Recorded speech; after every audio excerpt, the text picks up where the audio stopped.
Aici nicio autorizație. Dar vă arătat că să vedeți, băi, cum vreți. Ia-le, cum spun eu. Nu vezi?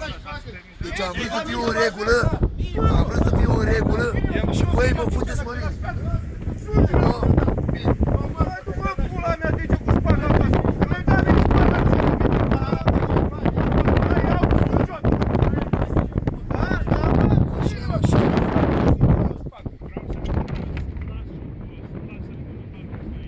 Lasă-mă, că vă arătat că ne mai găsim. Lasă-mă, că ne găsim. Și cu ei o dați la Ne găsim.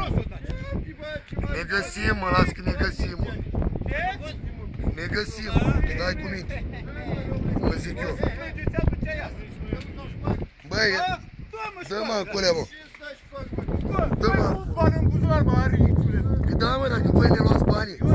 Da, mă, da, păi dacă îmi dați amendă, îmi dați amendă. Ia uzi, mă, ce băut, mă. Să dea Dumnezeu subiectul cât am băut eu. Atât, toată viața. Dar nu cu ei dai șpagă, mă, nu cu ei dai șpagă. Nu dau nicio șpagă eu, mă, la nimeni. Eu nu dau șpagă. Nu. Voi veniți să-mi dați mie cu acte în regulă.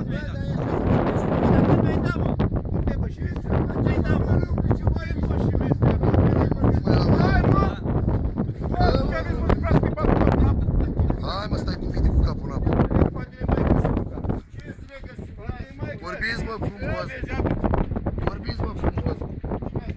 Aveți adresa la băieți, și cum îi cheamă, nu? Da, mă, lăsați, mă, băieți, mă, nu-i problemă. Ah, mă, ce dracu. Asta e lungă, nu se știe cu tine între noi. Noi, mă, băieți. Da. Dar nu te ameninți, mă. Te atenționezi, mă. Ține-mă aici. Ține-mă barca, mă. Hai, domnul Tachi, ziceți. Te rog foarte mult să părăsești locul, să mă lași Vă rog să faceți ordine cu ei și termină în actul. Nu termină, ce am zis eu că nu terminați?